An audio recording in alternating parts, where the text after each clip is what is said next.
జనం కొరకు జనం చేత జనమే నిర్మించిన సేన. మచ్చలేని నాయకుడిగా, పిలిస్తే పలికే నాయకుడిగా, ఆయన పిలిస్తే ఈ 13 జిల్లాల రాష్ట్రానికి మరింత గొప్ప భవిష్యత్తు ఉండబోతుంది. ఆయన ఆలోచన కూడా అలాగే.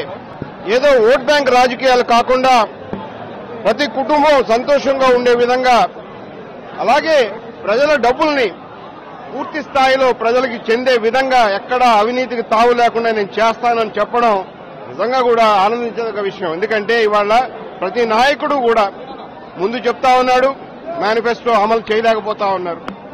రైతాంగ సమస్యలు చూద్దాం.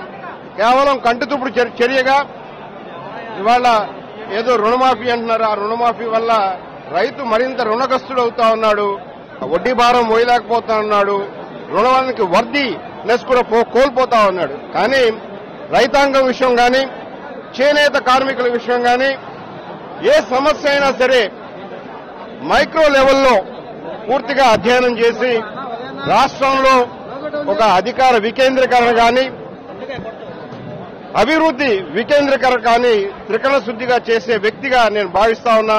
ఇవాళ ఆయన ఆప్యాయతతో కూడిన ఆహ్వానం మేరకు నేను ఇక్కడ రావడం జరిగింది.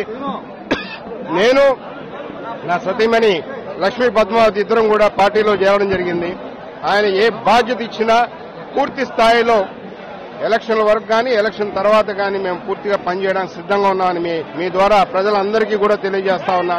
ఇవాళ నా మీద అభిమానం కొద్దీ ఇంతమంది రాజమహేంద్రవరం నుంచి, వివిధ కాన్స్టిట్యున్సీ నుంచి వచ్చిన ప్రజలందరికీ కూడా, అభిమానులకి, మిత్రులకి, బంధువులందరికీ కూడా మీ ద్వారా వారికి ధన్యవాదాలు తెలియజేస్తున్నా.